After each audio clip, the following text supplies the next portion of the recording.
안녕하세요. 제 나이 65살에 또 다른 인생을 살게 된 여자입니다. 그리고 딸과 함께 같이 살고 있는 엄마이기도 하죠. 제 나이 40살 때 남편이 건축 현장에서 감전사로 세상을 떠나게 되었고 먹고 살아야 하기 때문에 밖으로 나가 사회생활을 하며 힘든 나날을 보내게 되었어요. 남편이 있을 때는 잘 몰랐는데 딸과 둘이 험한 세상을 살다 보니 정말 쉽지 않더군요.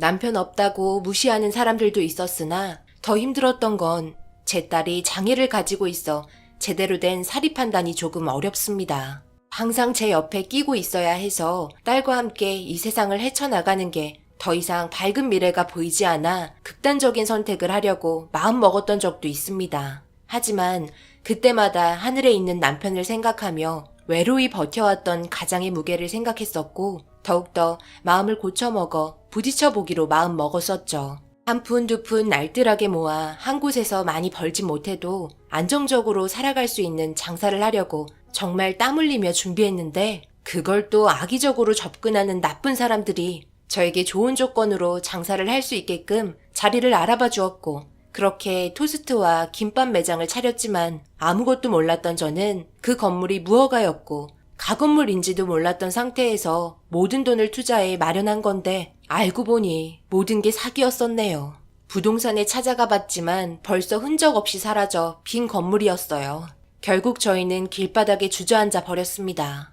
가건물의 신고로 인해 철거되는 모습을 지켜볼 수밖에 없으니 너무나 힘이 들었죠. 남편이 있었다면 이런 문제도 없었을 텐데 그때가 제 인생의 고비였습니다. 가뜩이나 가진 것도 없었던 상태였는데 그것마저 모두 탈탈 털어가 버린 나쁜 놈들 때문에 더 이상 살아갈 의미가 없었죠. 그런데 그때 제 딸이 저를 안아주었고 가슴이 무너질 것만 같았던 감정을 알고 있었는지 힘내라고 해맑게 웃고 있던 딸의 모습에 눈물을 참으며 다시 한번 일어나 처음부터 시작하게 되었어요. 그때 제 고향인 동네로 내려갔고 그래도 저를 알아봐 주신 몇몇 분들의 도움을 받아 동네에서 주방 일을 도와주었어요. 딸과 식당에서 숙식을 해결할 수 있게 동네 분들의 따뜻한 도움의 손길을 받았습니다. 하늘이 무너져도 솟아날 구멍은 있다고 열심히 일해 모은 돈으로 다시 작은 집을 마련했고 고향에서 새롭게 시작했던 삶도 어느 정도 안정권에 접어들면서 그제야 한숨 돌릴 정도가 되었어요. 그렇게 앞만 보며 살아와 한숨 돌리니 제 나이 60살 정도 되고 다운 증후군 딸과 오래간만에 맛있는 거 먹으러 갔어요. 사치인 건 알지만 그동안 맛있는 거 한 번도 사준 적 없이 일에만 찌들어 있었던 것 같아 그런 게 너무 미안해 킹크랩 한 마리 사서 집에 와서 쪄먹었네요. 어찌나 잘 먹던지 그런 모습을 보고 있으니 너무 행복했습니다. 그런데 딸의 행동이 좀 이상했어요. 맛있게 먹다 말고 다리 몇 개를 챙기더니 밖으로 뛰쳐나갔고 갑작스러운 돌발 행동 때문에 당황하면서 쫓아가니 딸이 향한 곳은 저희 동네에 새로 생긴 떡집이었습니다. 방앗간이랑 같이 운영을 하는 곳이었어요. 그곳을 따라 들어갔는데 어떤 남자가 걸어 나왔고 저와 눈이 마주친 사람은 새로 이사온 떡집 사장이었습니다. 그렇게 딸의 돌발 행동으로 만나게 된 남자와 어색한 인사를 나누었습니다. 그리고 제 딸이 왜 이곳에 왔는지 물어봤어요. 얼마 전에 지나가다가 이사 온 거 봤어요. 그때 제 딸이 떡집 생겼다고 좋아했었는데 그래서 관심을 가지고 있었나 봐요. 어렸을 때부터 떡을 엄청 좋아했거든요. 그래도 그렇지 갑자기 저렇게 돌발 행동하지는 않는데 참 이상하네요. 아, 그래서 왔던 거군요. 며칠 전에 저희 떡집에 왔었어요. 저희 매장 앞을 왔다 갔다 하길래 제가 나가서 인사하고 떡 맛 좀 보라고 몇 개 줬는데 엄청 좋아하면서 그 자리에서 맛있게 먹더라고요. 그래서 그런지 그때의 고마웠던 감정 때문에 저런 행동을 한 것 같네요. 그런데 따님분이 몸 어디가 좀 불편한가 봐요? 나이도 꽤 있어 보이는데. 아, 제 딸이 장애가 좀 있어요. 지적장애를 가지고 있는데 일상생활하는데 크게 문제가 발생이 되거나 하진 않아요. 그렇게 꽤 긴 시간 동안 대화하면서 서로에 대해 어느 정도 알게 되었고 늦은 시간 딸과 함께 떡집에서 나왔습니다. 앞으로 동네에서 계속해서 봐야 하는 얼굴이다 보니 서로 통성명을 하게 되었고 홍민 씨는 저보다 2살 많은 62살이었어요. 성격은 많이 차분해 보였고 온화한 표정에 대화를 이끌어 나가고 있는 모습을 보면서 정말 오래간만에 어느 정도 마음을 열어 얘기할 수 있었습니다. 마음의 여유를 가지다 보니 저도 모르게 속마음까지 이야기하게 되었어요. 그건 딸이 아무한테나 가는 것도 아니고 특별한 인연을 만들어갈 수 있을 듯해 좋은 관계를 유지해도 될 것 같아 저도 어느 정도 마음을 열었어요. 그리고 매일 아침 저희 딸은 떡집에서 아침에 간단하게 먹을 떡을 사왔고 급격하게 친해지게 되었죠. 동네 이웃분들에게도 예의 바르고 성품 좋기로 소문이 많이 나 있었어요. 아침부터 동네 노인분들이 떡집에 찾아갔는데요. 방앗간이랑 함께 운영하다 보니 고춧가루도 만들고 참기름도 짜고 가리떡도 만드는 등 매일같이 정신없는 하루를 보내고 있었죠. 그런데 저희 딸이 아침에 떡만 사가지고 일찍 들어왔는데 점점 시간이 늦어지길래 식당으로 출근하면서 떡집에 찾아가니 그곳에서 저희 딸이 일을 거들어주고 있었고 그 모습을 빤히 보고 있으니 딸은 해맑게 웃으며 노인분들과 대화하고 있었어요.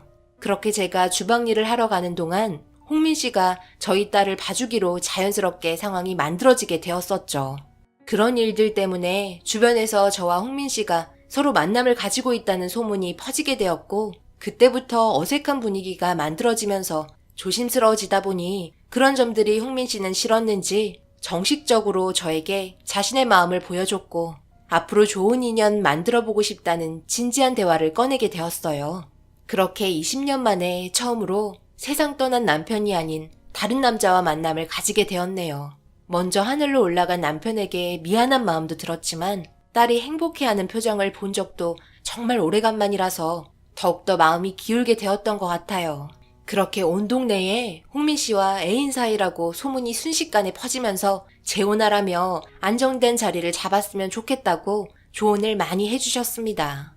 그러다 보니 홍민 씨도 저와 함께 새로운 인생을 다시 한번 만들어보고 싶다는 말을 꺼내기 시작했죠. 홍민 씨도 사랑하던 아내가 암으로 세상을 떠났다는 말을 했었어요. 아픈 기억도 비슷했죠.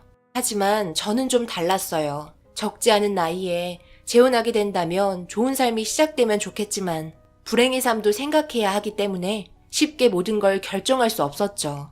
남편이 세상을 떠나고 나쁜 사람들에게 많이 당하다 보니 몸에 배어있던 그런 경계심이 남아 있었죠. 무조건 잘해주면 조심해야 한다는 걸 배웠던 거예요. 홍민 씨의 계속되는 구애에도 연인 사이의 관계만 유지하고 싶다고 조심스럽게 말했고 장애가 있는 딸도 있는 제가 홍민 씨에게 짐이 될 수도 있다며 많은 부분들에 있어서 맞지 않는다는 걸 설명했죠. 먼 산을 쳐다보며 한숨을 쉬면서 사랑 참 어렵다고 마음처럼 쉽지 않은 현재의 상황들을 한탄했어요. 그래도 홍민 씨와 연애하는 게 좋다고 제 마음의 감정을 충분히 전달하면서 기분을 풀어줬고 다시 예전처럼 좋은 관계로 만남을 가지며 살아가던 중 갑자기 충격적인 상황을 겪게 되는 일이 생기게 되었어요.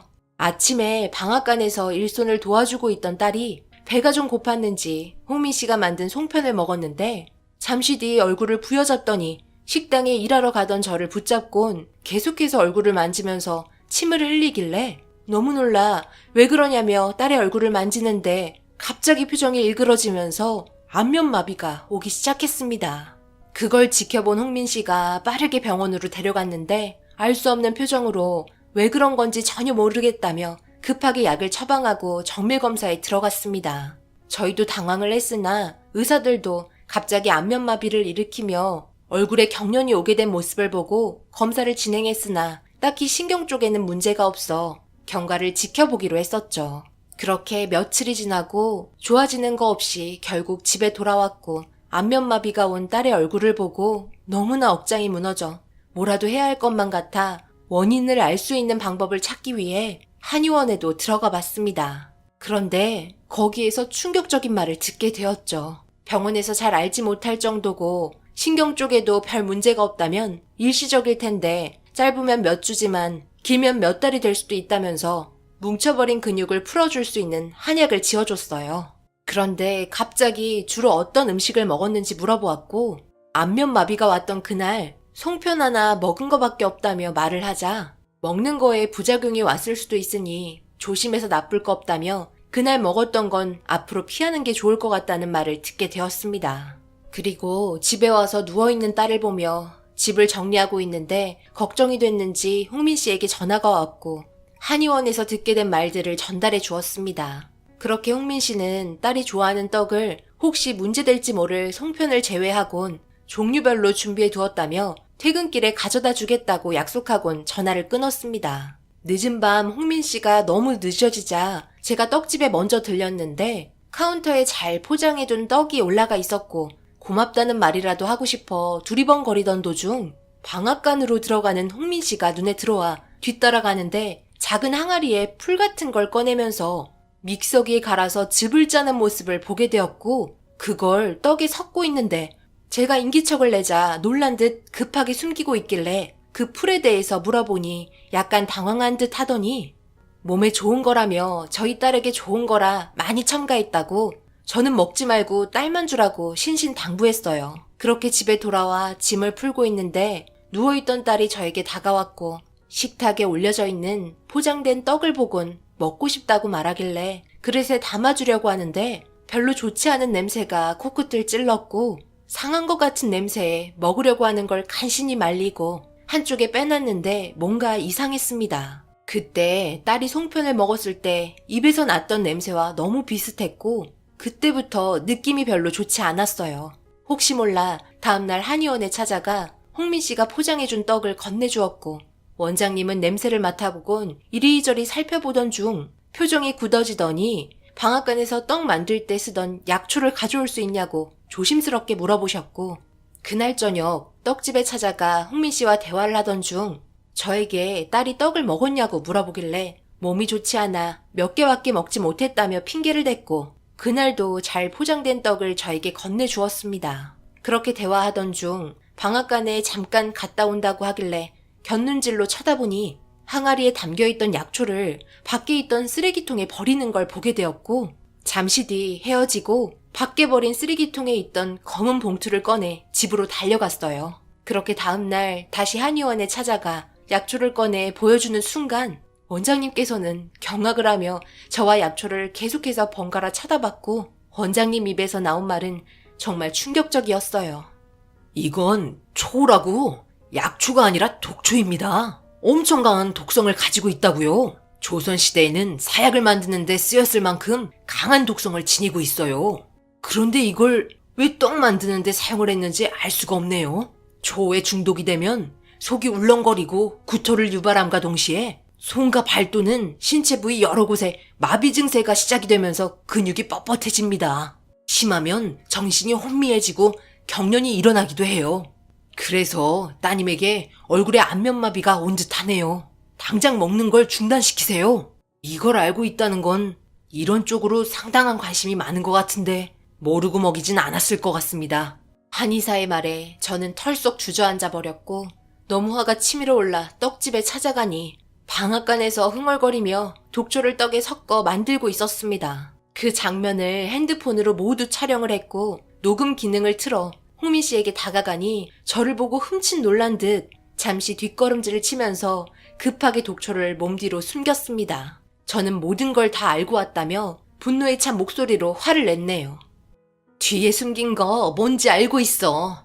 그거 독초잖아. 한의원에 가서 다 밝혀냈다고. 그걸 왜 우리 딸에게 먹인 거야? 당신 제정신이야? 도대체 이유가 뭐야? 알면서 먹인 거잖아. 이건 사람이 해선 안 될 짓이라고. 바른 대로 대답해. 다 당신을 위해서고 나를 위해서야. 당신 딸 때문에 우리 인생 앞길이 막혔잖아. 나는 당신이랑 연애만 하다가 인생 끝내고 싶지 않아. 이제 산 날보다 살 날이 적은데 이렇게 인생을 허비하고 싶지 않다고. 완벽한 인생을 살고 싶다고. 그러니 내가 한 결정에 대해서 존중해줘. 언제까지 장이 자식 치닥거리 하면서 인생 허비할 거야? 나중에는 당신도 나에게 고마워할걸? 뭐라고? 그걸 왜 네가 판단하는 건데? 내 딸이지 당신 딸이야? 내 딸이 있어서 지금까지 버텨왔던 거야. 그리고 너 같은 놈이랑 내가 결혼한대? 이건 무릎 꿇고 빌어도 절대로 용서해줄 수 없는 짓이라고. 알겠어? 당신 절대로 용서하지 않을 거야. 그렇게 한바탕 하고 나오려고 하는데 저를 붙잡곤 사랑한다며 눈물을 흘리면서 애원하더니 제발 자기 마음을 알아달라고 다 저를 위해서 한 행동이라고 이제 좀 편히 살라며 말도 안 되는 설득을 시키려고 하는 나쁜 놈을 경찰에 신고했습니다. 그리고 조사를 받게 된 홍민 씨는 계획적으로 접근했으며 범죄에 대한 목적이 분명하고 신체적인 장애를 남기면서 의도적으로 계획해서 떡에 독초를 섞어 먹이려 했던 증거물들까지 확인이 되었기 때문에 8년의 징역을 받게 되었습니다. 합의를 원했으나 저는 절대 합의를 해주지 않았습니다. 그렇게 상황이 마무리되고 딸은 계속해서 치료를 받아 6개월이 지난 지금은 어느 정도 회복이 되었습니다. 하지만 아직도 얼굴이 비대칭으로 되어 있어요. 90% 회복되긴 했으나 한의사 말로는 내년쯤에나 정상으로 돌아올 것 같다며 살아있는 것만도 기적이니 하늘에 감사하라면서 꾸준히 치료를 받아야 한다고 걱정을 많이 해주셨어요. 자신의 이기적인 생각만 가지고 행동했다는 게 너무나 화가 나네요. 그동안 제 딸에게 해줬던 행동들, 그리고 저에게 잘해준 모든 것들, 동네 사람들에게까지 친절했던 것들까지 모두 거짓이었겠죠. 8년의 형량이 저는 짧다고 생각했지만 법이 그런 걸 어쩌겠어요. 처벌 내려준 만큼 받아야죠. 그 안에서 충분히 자기 잘못 뉘우치고 살았으면 하는 바람입니다. 하늘에 먼저 올라간 남편이 저와 딸을 지켜준 것 같아요. 제 사연 읽어주신 분들 오늘도 행복하시고 즐거운 주말 보내시길 바랍니다. 감사합니다.